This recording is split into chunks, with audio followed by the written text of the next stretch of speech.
Tablik Islami membumikan Al-Quran. Tablik Islami mempersatukan umat dengan nilai-nilai kearifan budaya. Tablik Islami bimbel Islam kita. Tablik Islami di TV tercinta. Assalamualaikum warahmatullahi wabarakatuh. Waalaikumsalam warahmatullahi wabarakatuh.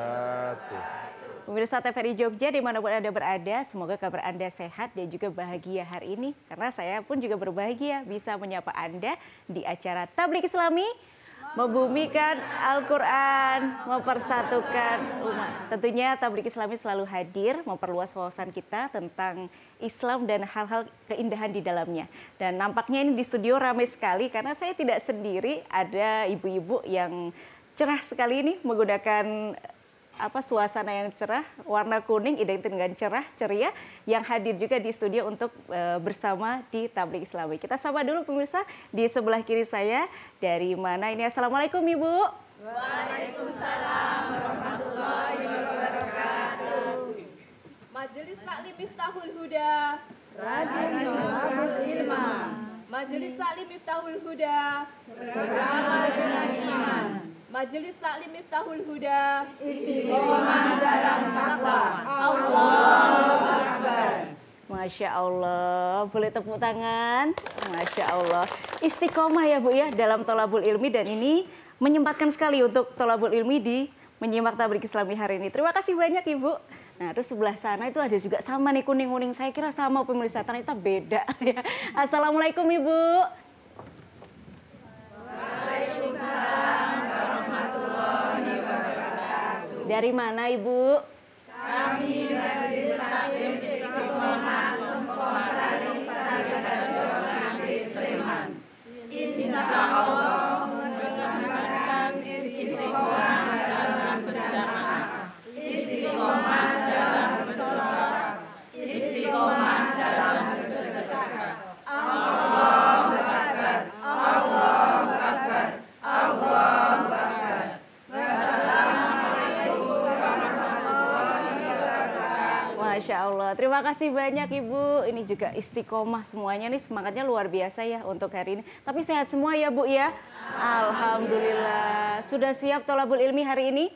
Insya Allah. Seperti tagline-nya Tablik Islami, membumikan Al-Quran, mempersatukan umat. Mempersatukan umat selalu kita gaungkan setiap hari. Selainnya masjid yang makmur selalu menjadi impian kita. Masjid yang makmur bukan hanya sesuatu yang megah bangunannya, tapi juga bagaimana bisa memakmurkan jamaah. Karena hari ini kita akan membahas tentang bagaimana masjid yang memakmurkan. Bersama dengan ada Ustadz Salim Afilah yang hadir. Assalamualaikum Ustadz. Waalaikumsalam warahmatullahi wabarakatuh. Sehat hari ini Ustadz? Alhamdulillah Mas Ibu sehat. Alhamdulillah, ini bertemu dengan ibu-ibu yang luar biasa. Semangatnya seperti apa nih Iya, Ustadz? menyala-nyala ini ibu-ibu ya, Masya Allah. Ini datang dari jauh juga ada loh ini Betul. Ustadz, Masya Allah. Semangatnya luar biasa. Terima kasih juga Ustadz sudah menyempatkan hari ini. Alhamdulillah dapat Alhamdulillah. kesempatan kali Masya ini. Allah. Ji. Dan hari ini Ustadz senang sekali bisa bertemu dengan Ustadz, dan saya juga senang bisa berjumpa dengan Misbahul Zain hari ini yang baru saja sampai Ustadz. Oh, Karena Masya perjalanan Allah. jauh dari Aceh ya, Misbah ya? Benar, Langsung Mbak. dari Langsung Aceh? dari Aceh. Langsung, Masya dan itu Allah. perjalanan darat Ustadz. Yo, Masya Allah. Memang asli Aceh? Ya, asli Aceh. Gimana perjalanannya Misbah? Alhamdulillah lancar setelah menempuh perjalanan 3 hari 3 malam di jalan dari Aceh menuju Jogja. Ya alhamdulillah lancar. Tempat 3 istirahat. hari 3 malam. Iya benar, Ya, Ustaz. 3 hari 3 malam.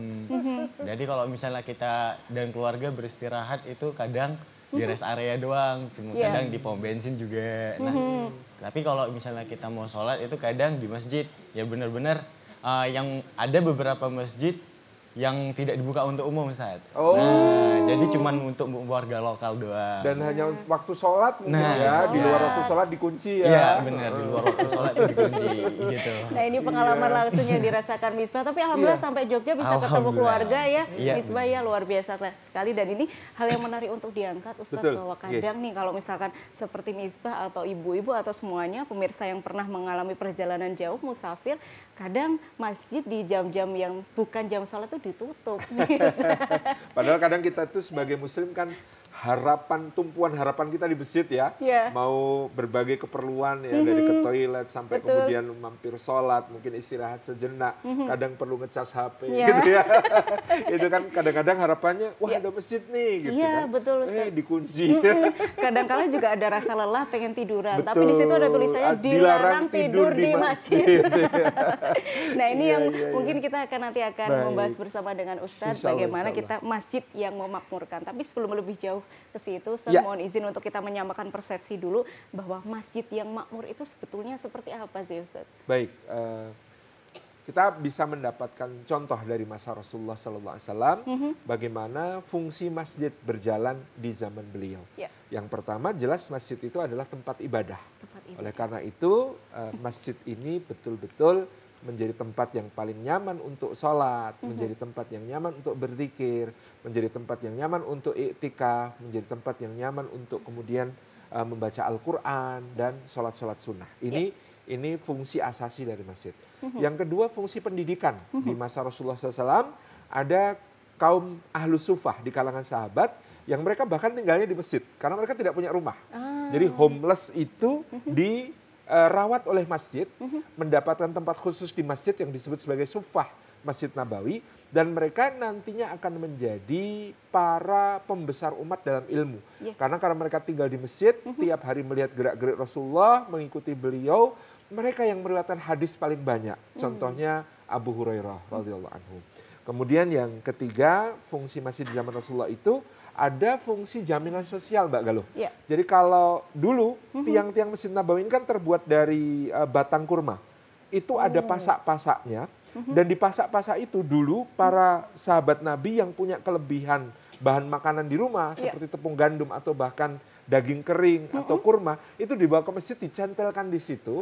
Nanti siapapun yang ketika selesai sholat merasa di rumahnya tidak ada persediaan makanan, mereka bisa mengambil dari situ secukup kebutuhan yang ada di rumahnya. Jadi ada fungsi jaminan sosial. Kemudian ada fungsi kebudayaan dan seni. Jadi ada satu riwayat sahih, Rasulullah SAW itu pernah sama Aisyah di pintu rumahnya Aisyah duduk, Nabi bersila, ibunda kita Aisyah di pangkuan beliau, romantis sekali, pipi nempel pipi gitu ya. Itu sambil nonton Bilal dan teman-temannya itu memainkan tarian perang ala Afrika, ala Habasyah. Di masjid? Di masjid. Jadi Masya masjid Allah. ini tempat untuk kemudian melakukan pagelaran seni dan apresiasinya. Itu dilakukan di masa Rasulullah SAW. Kemudian di masa itu masjid menjadi pusat sosial. Ya. Karena di situ ada musyawarah-musyawarah. Dan di masa itu Rasulullah menerima tamu-tamu negara pun di masjid. Itu semuanya yang terpusat di banyak masjid ya? sekali aktivitas yang terpusat di masjid. Menarik pada saat sekali. Jadi itu. ada fungsi ibadah, fungsi jaminan pendidikan, jaminan sosial dan budaya. Ya, dan banyak sekali. Dan itu yang menarik adalah di era-era sekarang ini kita terbiasa dengan kalimat ya, pemirsa, kita terbiasa dengan kalimat masjid adalah rumahnya Allah. Makanya disakralkan dan saking sakralnya jadi sepi. Ya. Bagaimana nih Ustaz? Iya, istilah rumah Allah ini dinisbatkan kepada Allah untuk menunjukkan kemuliaan masjid ya, bahwasanya masjid ini memang tempat yang kemudian digunakan untuk beribadah kepada Allah. Tetapi dari contoh-contoh yang kita simak di masa Nabi SAW itu, kita mendapati rumah Allah itu berarti rumah untuk semua hambanya. Semua hambanya berhak untuk menjadi tamunya Allah di rumahnya dan dilayani sebaik-baiknya. Maka tugas melayani tamu Allah itu diberikan amanah oleh Allah kepada para takmir masjid, kepada para DKM, supaya kemudian menjadikan rumah Allah ini ramah bagi semua hamba Allah. Mereka bisa mendapatkan apa-apa yang kemudian mendukung kenyamanan mereka beribadah di rumah Allah. Termasuk kan sebenarnya kenapa ada fungsi jaminan sosial, karena dengan di rumah tercukupi kebutuhan itu ibadah juga jadi tenang. Gitu kan? Dengan adanya pendidikan juga makin tambah berilmu, ibadahnya juga makin bagus. Dengan adanya fungsi seni budaya, dengan begitu masjid ini menjadi sesuatu yang hidup, semuanya dalam rangka mengagungkan Allah. Kemudian ada fungsi sosial, orang jadi kemudian merasakan bahwa di masjidlah banyak mungkin persoalan bisa dimusyawarahkan, dicarikan solusi. Nah, itu akan menjadi satu hal yang hasanah tersendiri dalam peradaban Islam. Bahkan dulu berkembang ya, jami itu artinya masjid, itu punya pasangan, jamiah, ditambahi tak marbutoh. Jami artinya masjid, Ya. jamiah itu university. Hmm. Bahkan dulu kemudian di masa Abbasiyah itu ada standar, namanya masjid itu harus satu komplek, ada masjid, ada universitas, ada rumah sakit, ada pasar. Itu ya. dijadikan satu kompleks untuk menjadi pusat berbagai kegiatan masyarakat. Artinya letak Gitu. masjid zaman dulu itu diletakkan di mana? Memang ada alasannya ya, Ustaz? Memang, ya itu menjadi pusat kegiatan masyarakat yang tadi masjidnya itu bukan cuma makmur, Ya. tapi juga memakmurkan. Gitu. Jadi nggak cuma makmur itu bukan ramai, bukan ramai Bukan ya, Ustaz, ya? sekedar ramai, Bukan tetapi sekedar ramai. dia memberdayakan. Mhm, Dia menjadikan warganya, jamaahnya itu berdaya, ya, meningkat ilmunya, meningkat amalnya, meningkat perannya, meningkat kontribusinya. Dan memang sekarang ini kalau membangun masjid itu kan asal ada lahan, ada dana bisa. Iya. Zaman dulu Kadang- seperti apa, Ustaz? PR besarnya adalah membangun jamaah. Oh. Gitu ya, PR besarnya Kadang adalah masjid membangun sudah jamaah. Masjidnya gede, megah. megah, tapi sholat subuhnya satu soft nggak penuh. Sayang sekali, gitu ya kan. Dana yang besar dihabiskan untuk membangun sembahyang besar, Ya. tapi ternyata yang terpakai kecil. Kenapa nggak bikin masjid yang kecil aja, gitu kan? Misalnya begitu. Nah ini menarik, kami jadi ingin tahu, Ustaz, boleh diceritakan lalu tugas siapa nih untuk Iya. membuat masjid tersebut makmur? Nah, yang pertama ini harus menjadi kesadaran kita semua ya. Kalau kami dulu di Masjid Jogokaren itu diberikan semangat oleh guru kami, Ustadz Haji Muhadjir ASW, bahwa satu-satunya cita-cita yang ditanamkan oleh seorang ibu yang sedang hamil kepada anak yang ada dalam kandungannya dan disebut oleh Al-Quran itu cita-cita menjadi pemakmur masjid. Itu ada di dalam surat Ali Imran. Id qalat imra'atu Imrana rabbi inni nadartu laka ma fi batni muharrara. Ya Allah, kata istri Imran, aku nadarkan bayi yang ada dalam kandunganku ini supaya nanti kalau dia lahir dia menjadi orang yang akan memfokuskan diri untuk ibadah di masjid dan melayani yang ibadah di masjid, menjadi pemakmur masjid. Jadi satu-satunya cita-cita yang ada dalam Quran untuk ditanamkan oleh seorang ibu kepada anaknya itu cita-cita menjadi takmir masjid. Jadi nanti kita ini harus punya sikap, saya pekerjaan utama takmir masjid, sampingannya wali kota. Saya ini pekerjaan utama takmir masjid, sampingannya dokter spesialis. Saya ini pekerjaan utama takmir masjid, sampingannya pemborong bangunan. Saya ini pekerjaan utama takmir masjid, sampingannya insinyur. Itu harus menjadi lazim untuk kita katakan begitu. Dan itu Jadi, menjadi cita-cita yang utama. Iya, ya, betul. Ustadz, ya. Gitu. Alangkah indahnya ibu-ibu ya kalau di masjid banyak tersedia fasilitas-fasilitas teruntuk juga para lansia yang mungkin aktivitas sudah minim bisa pergi ke masjid ya. Ustadz, ya. Aksesnya bisa ramah untuk lansia, ramah untuk disabilitas, itu masjid keren. Gitu. Wah, keren sekali. Bisa dijadikan untuk tempat untuk belajar juga ibu-ibu ya di Iya. masjid. Jadi bukan hanya tempat untuk ibadah, beberapa prinsip tadi bisa kita temui di masjid. Nah, Betul, artinya nih kita punya tugas masing-masing untuk memakmurkan masjid. Betul. Ya, Ustadz ya. Yeah. Dengan Jadi, porsi kita masing-masing. Dengan porsi kita masing-masing. Jadi kita menjadikan masjid ini menjadi tempat kontribusi kita. Karena kadang-kadang orang berpikir ya menjadi takmir masjid itu nggak ada gajinya, menjadi takmir masjid itu kerjaannya banyak, dari membersihkan, bikin wangi, bikin nyaman, harus nyumbang ini, nyumbang itu, kadang nombok gitu kan. Jadi takmir masjid kan begitu. Nah, Ada curhatnya ini tadi Ustadz ya. tapi kan ini harus kita yakini ya, nyun sewu ya. Ini perumpamaan kecil. Kita punya tetangga, halaman rumahnya jembrung banyak rumput, lalu kita bersihkan, lantai depannya itu berandanya kotor, lalu kita rapikan gitu. Kira-kira pemilik rumah melihat kita melakukan itu, tega nggak untuk membiarkan kita gitu-gitu aja? Enggak, pasti Enggak, keluar iya. nanti. Ini kayak di TVRI ya, dapat pisang rebus, ketela rebus, ya, jagung rebus, macam-macam tambah teh gitu.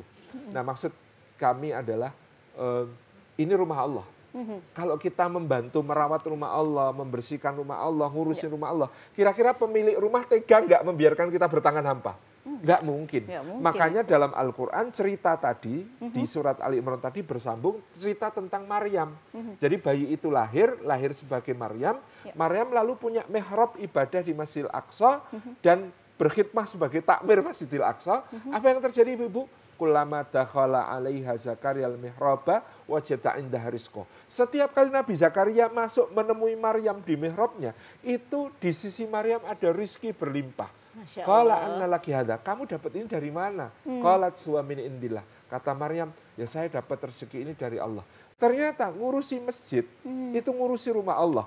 Pemilik rumah pasti memberikan juga kepada kita reward yang sangat luar biasa.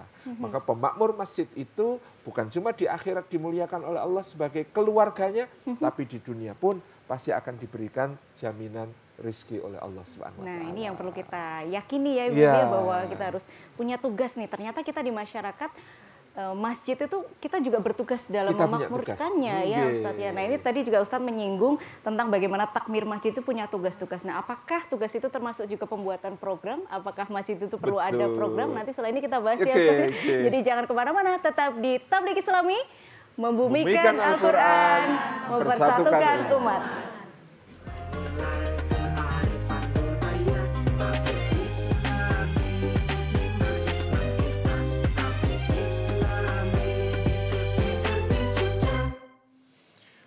أعوذ بالله من الشيطان الرجيم بسم الله الرحمن الرحيم إنما يعمر مساجد الله من آمن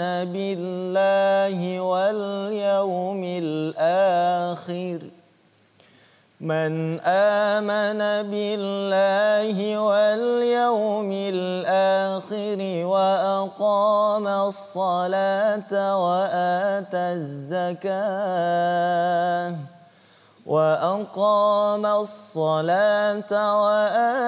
الزكاة ولم يخش إلا الله فعسى أولئك أن يكونوا من المهتدين صدق الله العظيم. Masya Allah, Alhamdulillah. Semoga bagi yang membaca, terima kasih banyak Misbah, Indah ataupun sekali yang, ya, Masya Masya Allah ya Allah. Ustaz. Bagi yang membaca ataupun yang mendengarkan, kita semua mendapatkan berkah rahmat dari Allah Subhanahu Wa Taala. Amin.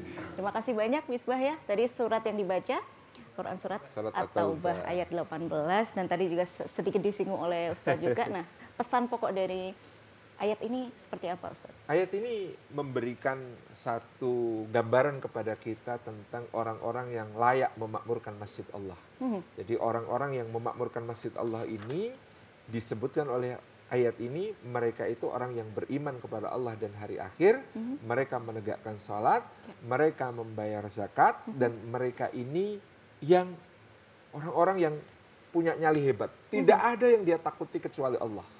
Dan mudah-mudahan mereka ini termasuk orang yang selalu mendapatkan hidayah, bimbingan dari Allah Subhanahu wa taala. Oleh karena itu, salah satu cara kita untuk mendapatkan hidayah, bimbingan dari Allah, untuk menjadi orang yang punya nyali yang kuat, untuk menjadi orang yang mampu menegakkan nilai-nilai sholat, bukan cuma menegakkan sholat, tapi menegakkan nilai-nilai sholat dalam kehidupan kita sehari-hari, itu adalah dengan ikut berpartisipasi di dalam memakmurkan masjid. Jadi proaktif.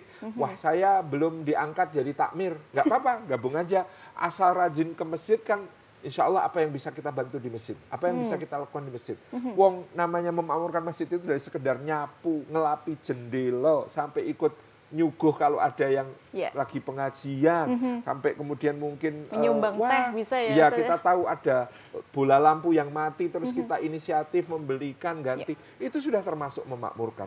Kita lihat kok karpetnya agak pengap, kita kemudian di rumah punya penyedot debu, pinjamkan, dipakai, kemudian wah ini kurang wangi, semprotkan parfum yang kita punya, Masya Allah. Ini akan menjadi kontribusi luar biasa di dalam memakmurkan Masya masjid. Allah. Ada banyak cara ternyata ya Ustaz ya. Ada, saya punya ilmu. Wah, saya pintar bahasa Inggris. Udah setiap habis Isya, karena kalau habis maghrib pada baca Quran, habis Isya tawarin anak-anak yang pengen belajar bahasa Inggris ini. Ayo sama saya di masjid gitu. Itu luar biasa. Itu bagian dari memakmurkan masjid. Insya Allah. Atau ada yang punya laundry, bisa Oh ya. iya Ustaz ya? betul. Nggih, punya Ini para laundry ibu-ibu nih. gratisin untuk bersihin mukena-mukena atau sarung-sarung yang ada di masjid. Atau kalau perlu karpet-karpet gitu ya. Masya Allah itu luar biasa. Masya Allah, alangkah indahnya ya Bu ya kalau itu memang kita bisa lakukan. Nah Ustaz ini dari tadi saya yang bertanya, ternyata ini ibu-ibu ini pada mau bertanya Penasaran juga pada ibu-ibu. penasaran ya Ustaz ya. Kami beri kesempatan boleh ya Ustaz ya? Monggo silahkan. Ada yang mau bertanya Ibu? Oke boleh, silahkan Ibu dari. Nama saya Ibu Diah Umami dari Majelis Taklim Miftahul Huda, Meranggen Kidul, Sinduadi, Melati, Sleman. Ya. Pak Ustadz, saya punya kenalan bapak-bapak usia pensiunan ya, sepuh ya. Dia rajin ke masjid, sholat jamaah. Ya. Sholat wajib itu mesti ke masjid. Tapi dia itu kalau sholat sendiri nggak bisa. Jadi dia maunya jadi makmum aja, ngikutin gerakan imam gitu. Iya, Ya. iya, iya. Nah, yang saya tanyakan, Bapak ini sudah memakmurkan masjid apa belum ya? Terima kasih. Terima kasih Pak Ustadz. Terima Iya. kasih Nah. Bu Dia. Iya. Langsung dijawab. Oh langsung Bu, dijawab, Ustaz. baik. Tentunya ini sebuah hal yang luar biasa ya. Beliau mungkin belum punya ilmunya untuk kemudian sholat sendiri, tapi punya kesadaran, wah saya punya kewajiban sholat, makanya saya menggabung aja ke masjid, karena kalau di rumah sendiri malah belum bisa, akhirnya kemudian gabung sholat ke masjid. Dan ini justru menjadi satu nilai positif bagi beliau ikut memakmurkan masjid.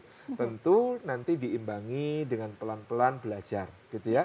Sehingga selain sholat fardu, selain sholat wajib di masjid, nanti di rumah bisa nambah sholat sunnah ya, sholat duha atau sholat-sholat yang lain. Ini yang kemudian menjadi langkah berikutnya. Tapi dalam hal ini beliau sudah sangat baik, punya kesadaran untuk bisa ikut memakmurkan masjid dan sholat bersama yang lain di dalam sholat berjamaah. Dan kadang kita tidak bisa menyamakan porsi satu dengan yang lain ya Ustaz ya. Betul, ini justru nanti menjadi tugasnya takmir juga untuk memfasilitasi belajar gitu ya. Jadi ini ada cerita sedikit Mbak Galuh. Kami dulu di Jogjakarta ketika kemudian menyelenggarakan gerakan sholat berjamaah ya. Kan kita itu salah satu fungsi masjid tadi adalah tempat ibadah, maka salah satu misi pertama-tamanya masjid itu menjadikan atau mensolatkan orang hidup. Mensolatkan orang hidup. Kalau mensolatkan orang mati itu agak gampang karena takbir 4 kali salam selesai. Tapi kalau mensolatkan orang hidup itu dari membuat orang yang belum sholat menjadi sholat, ya yang sholatnya bolong-bolong menjadi rutin, dari yang rutin sendiri menjadi berjamaah. Itu kan tugas besar. Nah, makanya ini salah satu hal yang belum banyak mungkin yang dilakukan oleh takmir-takmir masjid itu punya data. Kami dulu di tahun 2005 melakukan sensus jamaah, itu dari Masjid Jogokaren itu 4 RW, 18 RT, 870 kepala keluarga, 3.960 jiwa, 1.850 mukalaf. Itu tercatat semua Tercatat semuanya. Jadi ada 1.850 mukalaf, artinya orang yang sudah wajib sholat, itu ternyata kami punya data 480 diantaranya itu belum mau sholat. Dan itu sampai takmir itu Kita tahu? punya datanya. Tahu ya, Ustaz, Kita ya? memang sensus Mbak, jadi kayak BPS datang ke rumah, lo kok tahu kalau nggak sholat, mau tanya sama anaknya kok, bapakmu sholat enggak gitu. Gitu kita data. Nah yang menarik dari data ini kita menemukan, ternyata mayoritas yang belum sholat ini ada lansia-lansia. Lansia-lansia ini belum sholat, padahal sudah sepuh. Nah, apa yang menjadi sebab? Ternyata karena belum bisa. Kita tanya belum bisa, lalu kita tawarin, Mbok, ke masjid belajar, yo malu toden, wong belum bisa sholat kok ke masjid. Nah, kalau belajar di rumah mau tidak? Mau. Akhirnya takmir masjid itu membentuk ustadz door to door. Ustadz yang bisa ngajari sholat dari rumah ke rumah.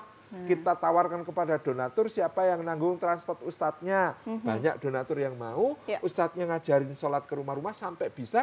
Begitu bisa dapat hadiah sarung, dapat hadiah mukena.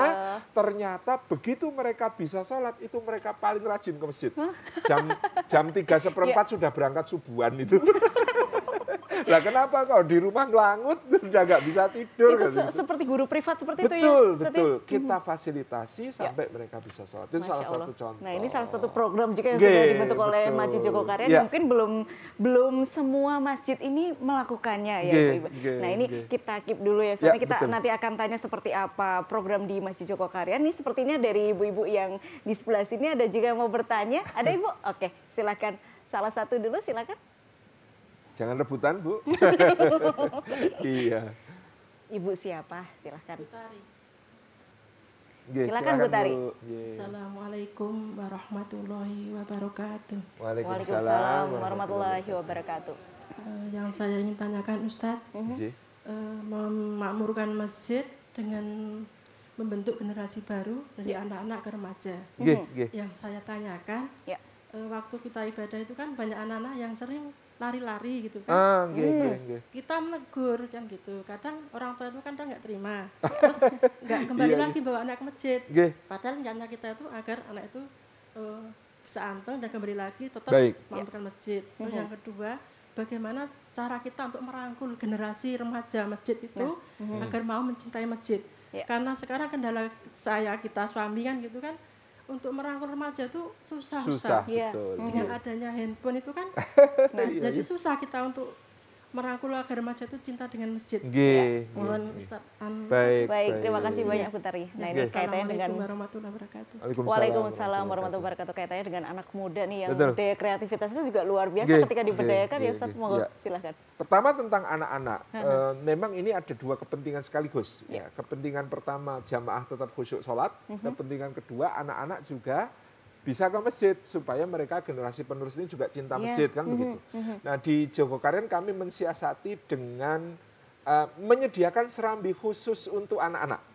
Jadi ada serambi, dulu serambi selatan, sekarang karena sudah bludak, akhirnya naik ke lantai 2. Sampai bludak. Iya, sampai bludak. Itu naiknya ke lantai 2. Itu memang anak-anak dan orang tua yang membawa anak-anak kecil, itu dimohon tidak gabung di ruang utama, tetapi bergabung dengan jamaah anak-anak di serambi khusus. Ini jalan tengah ya, supaya kemudian yang sepuh-sepuh itu kan kadang-kadang kalau ada anak-anak juga merasa terganggu, duko gitu kan ya.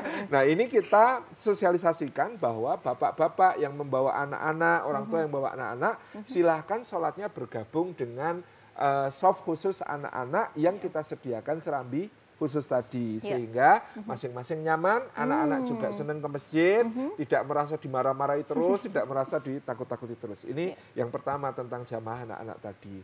Yang kedua memang ini penting ya, ada dua missing link biasanya anak-anak ini hilang dari masjid. Satu umur SMP. Waktu SD mereka masih ikut TPA, TPQ ya. Kemudian ada remaja masjid. Tapi umur SMP itu mau gabung anak-anak sudah kegedean, mau gabung remaja masjid masih kekecilan. Betul. Nah itu hilangnya biasanya umur SMP ini banyak yang hilang. Maka kalau di Jogokaryan itu disediakan wadah namanya pengurus Hamas, Himpunan Anak-anak Masjid. Nah ini mereka ternyata dibikin fasilitas di masjid, bahkan tadi sekaligus menjawab Bu, di masjid itu disediakan wifi, di masjid itu disediakan laptop, komputer, printer untuk nggarap tugas-tugas sekolah, di masjid itu disediakan ruangan khusus untuk remaja, Masya gitu Allah. ya. Di masjid itu ada meja pingpong, di masjid itu ada sansak untuk main bela diri, ada bahkan dulu itu meja karambol. Jadi ada berbagai macam fasilitas, tapi itu tentu tidak di ruang utama masjid, tapi di bagian tertentu yang Lingkungan kemudian kita masjid. khususkan, kita sebut dulu itu namanya sanggar aula, tempat kegiatan remaja. Itu memang disediakan fasilitas itu untuk mengikat remaja. Missing link yang kedua itu biasanya umur kuliah dan awal menikah. Mau gabung remaja masjid sudah ketuaan, mau gabung bapak-bapak masih kemudaan. Nah, itu di Jogokaryan kita bikinkan wadah namanya Kurma, keluarga alumni remaja masjid dan bapak-bapak muda. Itu ada pengajian Jadi kelilingnya. setiap generasi itu ada Iya, kelompoknya harus ya, ada. Ustaz, ya? Kalau enggak nanti lepas. Oh. Ada umida, ada ukhuwah, umi-umi dan ibu-ibu muda gitu ya. Itu juga nanti kegiatan itu macam-macam loh. Baik. Ada pelatihan bisnis online, ada parenting, macam-macam. Bahkan itu ada bagus. pelatihan memasak juga seperti Betul, itu ya. ini jadi ini bisa macam-macam kegiatannya. Yang terpenting tadi terfasilitasi. Nah tadi untuk menarik karena memang remaja itu Bu kata orang Jawa doyan segora doyan suworo. maunya difasilitasi tapi tidak mau dinasehati. Nah, maka pertama-tama masjid itu memang harus memfasilitasi kegiatan-kegiatan remaja yang sifatnya itu kumpul-kumpul. Jadi kalau jangan lutisan gitu kan, atau kemudian jangan dinamai pengajian dulu lah, pokoknya yang penting lutisan tapi ada ustadznya kan gitu. Jadi itu salah satu Iya, pendekatan kepada betul, anak betul. muda biar Iya, anak iya. muda tetap ke Ke masjid masjid, dengan iya. beberapa cara-cara kreatif itu ya. Dan ini juga di Jogokaryan yang katanya ibu-ibu saldonya selalu nol. Nah, nanti kita akan bahas ya kenapa saldo infaknya selalu nol. Nah, setelah yang satu ini tetap di Tabligh Islami, membumikan Al-Quran, mempersatukan umat. Nilai-nilai kearifan budaya Tabligh Islami, bimbel Islam kita. Tabligh Islami, lebih jujur. Baik pemirsa, terima kasih Anda masih di Tabligh Islami dan tadi kita sudah membahas bagaimana masjid ini bisa dekat dengan generasi manapun dari mulai anak-anak, remaja, dewasa sampai dengan lansia semuanya bisa ya. Dan tadi juga Ustadz menyampaikan ada Ya. beberapa cara-cara yang menarik. Ada cara-cara kumpul-kumpul tapi tidak dilabeli dengan pengajian. Betul. Itu justru yang efektif menggait anak-anak muda untuk tetap menjadi aktivis masjid begitu ya Betul, Ustadz betul, ya. betul. Nah, yang menarik adalah di Masjid Jogokaryan pemirsa ini saldonya itu selalu nol. Nah, ini kemana Ustadz? Kadang nggak nol sih Mbak, Kadang nggak minus. Jadi Bisa diceritakan dulu Ustadz? ceritanya tahun 2005 kita itu melaunching namanya gerakan jamaah mandiri. Jadi ini ada tahapannya, nggak langsung saldonya nol ya. Itu gerakan jamaah mandiri itu dulu kita ngitung pengeluaran masjid selama setahun. Airnya, listriknya, kebersihannya, kemudian berbagai macam renovasi, Ya. perbaikan fasilitas, sampai kemudian kafalah para ustadz, khotib, penceramah, Ya. sampai kemudian biaya-biaya lain, itu kita hitung setahun itu kira-kira berapa. Itu biaya setahun kita bagi 52, kan ketemu biaya per minggu, biaya masjid per minggu. Biaya masjid per minggu kita bagi kapasitas masjidnya itu nampung berapa orang. Ketemu biaya masjid per kapita per minggu. Lalu kita sosialisasikan kepada jamaah. Waktu itu kalau nggak salah angkanya itu Rp2.400. Yang terhormat jamaah Masjid Jogokaryan, Ya. biaya ibadah di masjid kita ini adalah Rp2.400 per kapita per minggu. Per minggu. Jadi kalau Bapak dan Ibu jamaah setiap minggu, setiap pekan itu berinfak Rp2.400, berarti Bapak dan Ibu adalah jamaah mandiri yang membiayai sendiri ibadahnya. Dua, kalau Bapak dan Ibu itu infaknya lebih dari 2.400, berarti Bapak dan Ibu adalah jamaah yang mensubsidi ibadah orang lain. Sehingga pahala orang lain yang beribadah itu menjadi pahala Bapak Ibu pula tanpa mengurangi pahala mereka.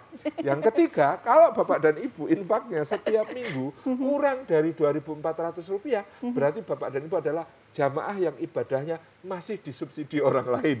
Tapi kami tetap bahagia menerima Bapak Ibu beribadah di masjid ini. Ternyata setelah sosialisasi ini Mbak Galuh, Iya. itu pekan berikutnya infak Jumat itu naik 400%. Masya Allah. Karena ternyata orang itu malu kalau ibadahnya disubsidi Dan orang. itu disampaikan. Tapi karena selama ini orang itu nggak sadar, ngiranya ibadah di masjid itu gratis. Padahal dia wudhu pakai air, airnya pakai listrik. Padahal dia di situ ada kipas angin, ada lampu, itu juga bayar listrik. Orang nggak sadar kalau beribadah ke masjid itu ada biayanya. Nah itu cuma kita bangun kesadaran bahwa ibadah itu ada biayanya. Ayo kita tanggung bareng-bareng. Itu Iya, yang iya. pertama. Lalu setelah gerakan jamaah mandiri ini tercapai, kita melaunching gerakan masjid mandiri. Gerakan masjid mandiri ini masjid mengupayakan wakaf-wakaf produktif dan badan usaha milik masjid Ya. yang bisa mengcover kebutuhan rutin. Yang dengan begitu infak jamaah itu kita langsung kembalikan menjadi program-program bermanfaat untuk jamaah. Sehingga dari infak itu kita bisa ada santunan untuk yang sakit, santunan untuk yang khitanan, santunan untuk yang melahirkan, santunan untuk yang meninggal, sampai santunan untuk yang menikah. Bahkan juga uang saku untuk anak-anak remaja masjid yang kerja praktek atau KKN. Masya Allah. Itu diberikan Sampai- oleh masjid. Itu dari infak masjid dari itu ya, infak masjid. Ustadz ya? Jadi kita bisa kemudian memberikan manfaat-manfaat seperti itu. Kemudian ada program beasiswa, ada program modal UMKM, Ya. ada program kesehatan. Dulu sebelum ada BPJS Kesehatan, Masjid Jogokaryan itu pernah menyelenggarakan bekerja sama dengan Takaful Syariah itu asuransi kesehatan berbasis jamaah masjid. Ah, Masjid yang membayar premi, jamaah dapat manfaat, berobat di klinik masjid gratis, bawa surat rekomendasi dari klinik masjid, sampai rawat inap di rumah sakit se-Jogja asal mau kelas 3 gratis semua. Itu sampai gara-gara seperti itu. infak tadi ya, Dengan jadi infak memang- tadi kita bisa salurkan ke program-program Masya bermanfaat. Allah. seperti Jadi memang itu. tidak melulu soal pembangunan masjid, Iya. tapi juga bagaimana ini Bagaimana manfaat. Iya. Tapi sebenarnya gini Mbak, Ustadz Jair itu menanamkan kepada kami, kalau kenapa kita harus mengumumkan saldo infak itu nol atau seminimal mungkin. Karena kalau masjid, jumlah infaknya itu saldonya banyak. Itu berarti kan takmirnya nggak amanah. Karena orang yang infak itu pengen segera menikmati pahala dari tersalurkannya hartanya untuk berbagai manfaat. Nah kalau ditabuk ya sudah dapat pahala, tapi belum menjadi manfaat. Yang kedua, kalau kita mengumumkan saldo infak ratusan juta, lalu terdengar oleh mungkin tetangga masjid yang nggak bisa nyekolahin anak karena nggak punya biaya, atau nggak bisa ke rumah sakit karena nggak punya biaya, padahal sakit keras, itu akan menjadi luka dakwah. Wah masjid itu punya duit tapi nggak bantu aku. Kira-kira orang seperti ini diajak sholat semangat nggak? Enggak, itulah Jadi masalah. memang itu Jadi kita disampaikan. paling tidak kalau masjid itu infaknya nol kan jamaah tahu kasihan ya masjidnya juga nggak punya duit. Itu sebegitunya ya membangun program, jadi bagaimana ini bermanfaat untuk masyarakat dan juga itu tadi manfaatnya beragam ya Ibu, tidak hanya soal pembangunan saja. Oke, ada yang mau bertanya lagi Ibu? Silakan. Oke, silakan. Assalamualaikum warahmatullahi wabarakatuh. Waalaikumsalam. Nama Ibu Retno Setyamurti Silakan, Bu Retno. dari Majelis Taklim Miftahul Huda, Merangkin Kidul, Sinduati. Masya Izin Allah. bertanya, Ustadz. Bunda.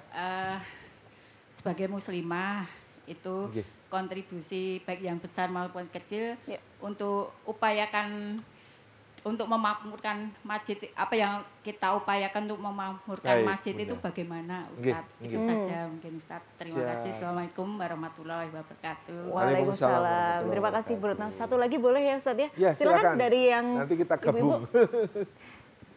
Silakan Bunda. Oke. Bismillahirrahmanirrahim. Assalamualaikum warahmatullahi wabarakatuh. Waalaikumsalam warahmatullahi wabarakatuh. Kami dari Majelis Taklim Istiqomah, Lompong Sari, Sariharjo, Ngagek Sleman, Ustadz. Namanya Bunda? Saya Ibu Samrotun. Ibu Samrotun. Izin saya mau cerita sedikit boleh Ustadz? Tanyanya kepada Mbak Galuh itu. Ya, di desa kami itu punya masjid namanya Al-Falak. Yaitu masjidnya nggak mewah, kecil, juga nggak modern, tapi Ustadz jamaahnya itu Masya Allah luar biasa semangatnya, banyaknya. Saya ceritakan kalau habis sholat maghrib itu tadarus bersama ibu-ibu itu sampai mengajari atau membimbing ibu yang punya sakit stroke, bicaranya susah. Saya ajari seperti itu. Lanjut malam Jumat itu juga ada majelis zikir Asyifa namanya. Langsung lagi Sabtu pagi juga tadarus bersama-sama ibu. Oh kegiatannya banyak ya Bu ya. Bu ya. Lanjut Minggu paginya itu ada pengajian bersama akbar itu. Itu sebulan sekali tapi. Nah, mungkin setiap satu pekan itu bisa khatam satu Al-Quran. Masya Allah. Ya, Masya Allah. Hebat ya Ibu ya. Yang saya tanyakan Ustadz, apakah itu wujud dari memakmurkan masjid? Masya Allah. Kalaupun ada, bisa lagi gimana cara untuk meraih jamaah yang mengajak yang lain lagi bisa bergabung lagi. Itu Ustadz. Terima kasih atas maufidah hasanahnya nanti. Mudah-mudahan Allah memberikan barokah. Amin. Jazakumullahu khairati wa sa'adat dunya wal akhirah. Wassalamualaikum warahmatullahi wabarakatuh. Waalaikumsalam warahmatullahi wabarakatuh. Terima kasih banyak Ibu, dua ibu-ibu yang mempertanyakan. Semangat luar semua, biasa nih Ustadz ya. Ini yang satu pengen tahu ya kontribusi apa kira-kira teman-teman muslimah ini. Di Jogokarian itu, ini sekaligus menjawab juga ya Bunda ya. Ini kita bahkan ada klub-klub hobi, Mbak. Oh, klub hobi. Klub hobi yang berbasis masjid. Jadi Seperti ada apa, anak-anak Ustaz? muda itu klub futsal ya, ngumpulnya di masjid isyaan, habis isyaan futsal bareng gitu kan. Ada yang kemudian ibu-ibu itu ada klub senam. Oh. Klub senamnya itu setiap Sabtu pagi dan Ahad pagi itu dilakukannya di masjid, di halaman masjid. Di halaman masjid senam bareng. Ya, daripada senam di lapangan, kalau di halaman masjid bisa, kan sambil bisa kumpul, habis itu ada kultum singkat gitu ya.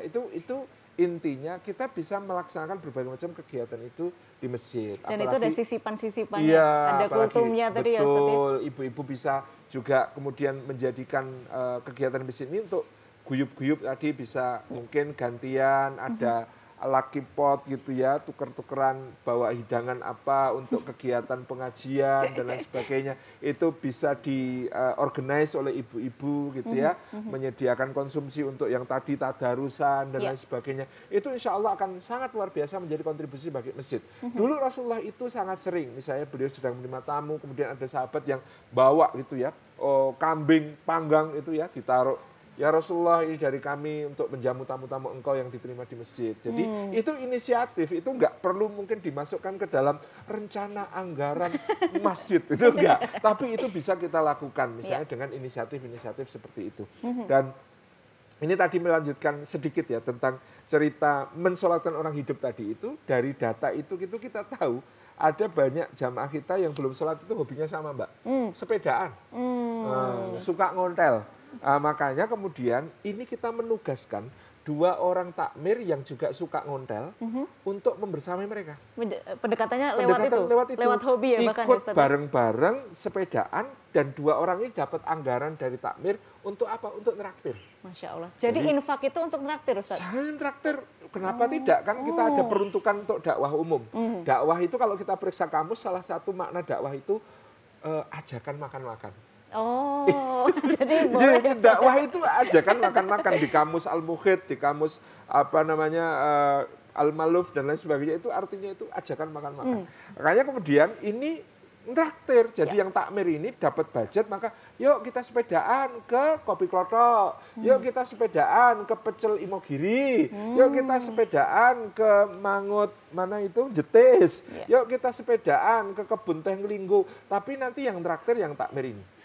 Orang kalau sudah traktir Bu, berhak menentukan rute, berhak menentukan jadwal. Jadi ya ketuanya langsung ya Ustaz ya? Harus manut toh yang traktir dia gitu kan. Nah, mulai besok kumpulnya di masjid.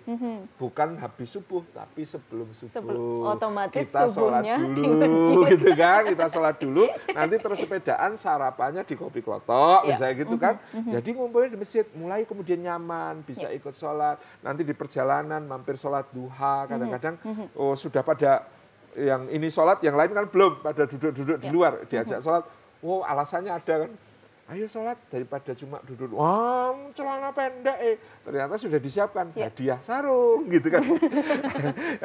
Bajunya kotor, ternyata sudah dikasih kaos masjid gitu, dan lain sebagainya. Pokoknya dibikin nyaman sampai akhirnya klub ini jadi klub yang tadi ngumpulnya di masjid, sholat berjamaah dulu, baru berangkat sepedaan bareng. Pada suatu malam Idul Fitri kita resmikan menjadi Dejambuel. Jamaah masjid bersepeda ontel. Ada organisasinya, ada seragamnya, ada pengurusnya, dilantik pas malam takbiran. Kan seneng toh. Terus itu diberikan tanggung jawab. Besok ini menyelenggarakan sawalan untuk para pesepeda se-Jogja. Ternyata bisa. Terjadi Ustaz ya? 3.000 orang ngumpul di masjid. Dan kemudian itu awalnya gara-gara ikrarnya itu sebaik-baik ngontel adalah ngontel ke masjid gitu ya. Jadi ini bermula dari program kita mensolatkan orang hidup. Dan ini kita memfasilitasi yang hobi-hobi. Betul sekali. Dan ini menjadi contoh juga bahwa dakwah itu bisa dengan lembut dan secara asik ya Ustaz. Asik, hobi-hobi itu bagian dari dakwah. Jadi ibu-ibu klub senam bisa di masjid, anak-anak muda klub futsal bisa di masjid, yang sepedaan, yang punya hobi ini kita bahkan di masjid itu menyelenggarakan itu bazar aksesoris sepeda. Oh. Untuk yang hobinya Untuk yang sepeda-sepeda hobi. aksesoris ya itu. Pendekatannya menjadi menarik ya, Iya, Ustaz, ya, untuk betul. cara bagaimana memakmurkan masjid. Nah ini mungkin pemirsa juga jadi penasaran seperti apa dibalik dari program-program yang kreatif di Masjid Jogokarian dan apa yang bisa kita contoh untuk kita juga bisa terapkan di masjid kita masing-masing. Jangan kemana-mana, tetap di Tabligh Islami, membumikan Al-Quran, mempersatukan umat.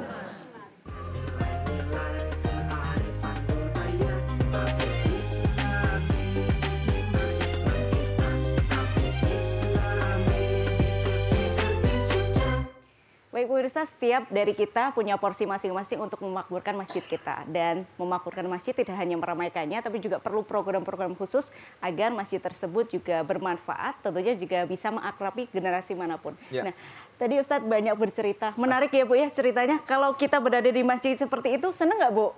Seneng ya Bu ya, ke masjid terus ya Bu ya. Nah, adakah cara-cara nih Ustadz ya, bagaimana di balik itu sehingga bisa Masjid Jogokarian ini suasananya jadi berbeda dari masjid lain Ustadz? Kita itu dirumuskan sebenarnya sederhana.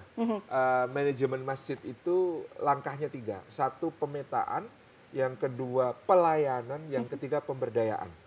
Jadi ini yang pertama ini yang justru tidak banyak dilakukan ya. Memetakan, kira-kira janjani jamaah masjid itu siapa saja. Dulu kan dalilnya begini, Rasulullah itu habis sholat menghadap ke arah jamaah, itu beliau bisa tahu siapa yang nggak hadir. Imam zaman sekarang kan disuruh kayak begitu nggak bisa Bu. Mosok apal sopo sik rateko gitu kan, terus kabarnya gimana kalau sakit dijenguk. Kalau Rasulullah dulu kan gitu.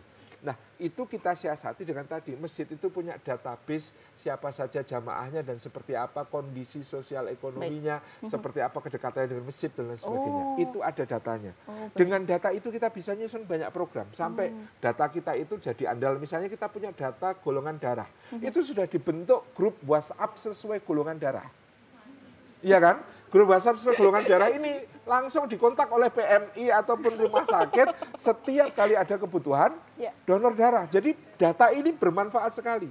Dari data itu kita bisa tahu ini jamaah ini punya keterampilan apa, jamaah ini punya skill apa, jamaah ini profesinya apa. Sehingga kita misalnya tahu, wah ini kok ada yang sound engineer, sound sistemnya masjid kok bermasalah.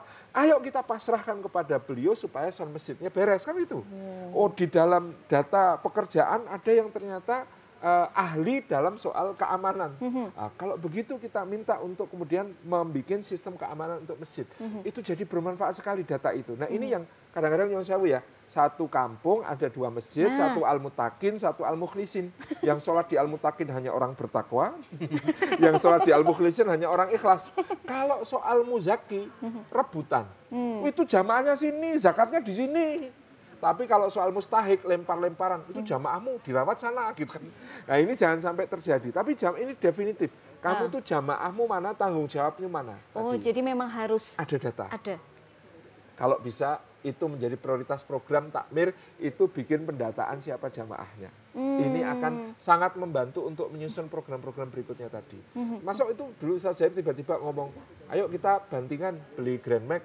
Oh, buat apa Tat? Ini ternyata jamaah kita banyak yang hobinya mancing. Diberikan Grand Max? Dan ada yang belum sholat. Ya. Oke, kita beli Grand Max, dikasih tulisan mancing mania Masjid Jogokarian. Untuk ngantar jemput yang suka mancing. Tapi yang ngantar jemput itu sopirnya Ustadz di sana ngasih kultum. Nemenin mancing malam-malam itu ada tahajud bersama dan muhasabah. Gitu. Ya itu namanya dakwah itu kan harus begitu. Jadi itu proses. Ini pemetaan. Ini sangat berguna untuk bikin program berikut yang namanya pelayanan. Nah tadi makanya kan kenapa ada masjid itu jaminan sosial. Kita terjemahkan di Jogokarian itu ada ATM beras misalnya. Jadi ibu-ibu itu dulu kita anjurkan kalau berangkat subuhan, itu kan mau masak, itu menyisihkan 1 genggam beras, diuntis tahu ya, pakai plastik kecil gitu ya, dibawa ke masjid itu dimasukkan kotak infak beras. Nah akhirnya sekarang kita bikin sistem ATM beras, duafa kita itu dapat kartu ATM beras, yang nanti kalau dia sudah misalnya di rumah nggak ada beras, itu dia masukkan ke situ, maka akan keluar beras sesuai jumlah kebutuhan anggota keluarganya untuk 3 hari. Jadi sudah diprogram, anggota keluarganya 4. Ya, 1 hari itu konsumsi 1 orang misalnya sekian gram. Berarti kalau 3 hari sekian gram. Itu ketika dia masukkan kartu, keluar jumlah beras itu sesuai dengan yang dia butuhkan. Itu bisa untuk pelayanan tadi ya Ustadz ya? Pelayanan. Kuncinya jadi, data tadi ya Ustadz ya? Dan melayani itu enggak pernah rugi, Bu. Ini pengalaman pribadi saya, 2005 malam Idul Fitri, itu ada mobil Toyota Land Cruiser baru, itu bolak-balik 2 kali 3 kali di depan Masjid Jogokaryan. Kan kita remaja masjid, waktu itu kita tanya, Pak ada yang bisa kami bantu? Iya Dek, kami mudik dari Bandung mau ke Madiun, tapi ini kemalaman nyari hotel kok dari tadi nggak dapat-dapat. Lalu kita tawari, Bapak berkenan nginap di masjid, kita ada kamar untuk musafir, dan biasanya dipakai untuk para ustadz yang iktikaf. Silahkan Pak. Oh boleh ya Dek, boleh. Lalu kita tunjukkan kamarnya. Kamarnya itu cuma lantai karpet, kasih bantal, kasih selimut, kemudian ada dispenser, kita tunjukkan dapur kalau mau masak, di situ ada mie instan. Udah gitu aja. Itu paginya dia nanya, ada nomor rekening takmir Dek? Ya, kami titip zakat mal ya Dek ya. Masya Allah. Itu dia waktu itu ngasih zakat mal 15 juta. Waktu itu sudah banyak sekali Ustaz. Maksud saya begini, hotel mana di Jogja yang satu malam 15 juta? Itu karena kepeduliannya masjid memberi fasilitas kepada orang, melayani orang yang Masya Allah. Dan kita nggak bakal kurang ya Ustaz ya? Bakal kurang. Sekarang kita punya daftar donatur rutin. Itu dari alumni-alumni Masjid Jogokaryan. Ternyata mereka kenapa tertarik jadi donatur rutin? Selain karena mendengar kabar Masjid Jogokaryan itu makmur, mereka itu tahun 80-an, 90-an di masjid belajar pakai lampu Petromax. Ketika lampu di rumah masih teplok buat nggarap PR nggak cetok, itu ya, mereka milih ke masjid untuk nggarap PR karena lampunya Petromax terang. Itu kalau takmirnya berpikir efisiensi doang, habis sisa dimatikan Petromaxnya, ya kan?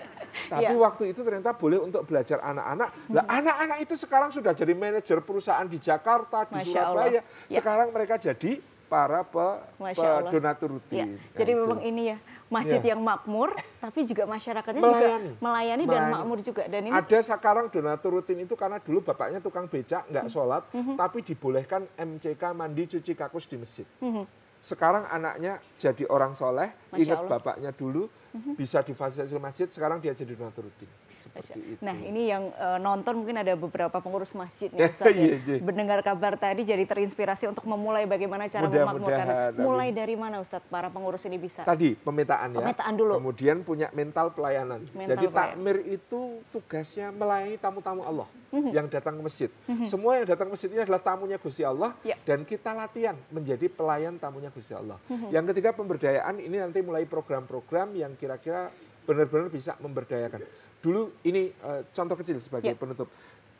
Kita itu memikirkan jamaah kita itu ada yang kalau bulan Ramadan dia sedih. Kenapa Ustaz? Karena dia jualannya bubur ayam, bubur kacang hijau, soto. Yang pagi-pagi Nah Ramadan itu mesti libur jualan. Karena untuk sahur tidak cocok, untuk buka puasa juga tidak cocok. Kita tawarkan, Pak mau nggak ganti jualannya ke jajan pasar, kita bukakan pasar sore. Oh mau. Akhirnya kita dulu nyetak kaos 3.000, itu tulisannya di sini, ada pasar sore loh di Kampung Ramadan Jogokaryan. Itu tahun 2005. Kita bagi-bagi ke tukang becak dan tukang sapu jalan. Itu tersosialisasikan ke seluruh warga Jogja. Akhirnya orang tahu, oh ada pasar sore loh di Kampung Ramadan. Yang mau jualan kita suruh daftar, kita kasih model, kita kasih briefing tentang ekonomi syariah, tentang kebersihan pangan, tentang kehalalan. Dan lalu ini bisa kita jualan. Saksikan bersama. Itu waktu itu 150, sekarang 600 pedagang setiap tahun. Dan ini bisa kita saksikan bersama setiap sore pada saat Ramadan. Luar biasa sekali ya Ustaz. Itu cikal bakalnya 2005 itu. Waduh, saya saksi sejarah soalnya. Luar biasa sekali, terima kasih banyak Ustaz sudah menginspirasi kita semua, dan mari kita sama-sama menjadi pribadi yang mau memakmurkan masjid dan juga mengajak keluarga kita untuk sama-sama memakmurkan masjid. Terima kasih banyak Ustaz sudah beri pelajaran kepada kita semua, dan mari kita menjadi pribadi yang lebih baik lagi dengan memakmurkan masjid di sekitar kita. Terima kasih banyak dan kita jumpa di lain kesempatan, tetap di Tabligh Islami. Wassalamualaikum warahmatullahi wabarakatuh. Waalaikumsalam warahmatullahi wabarakatuh.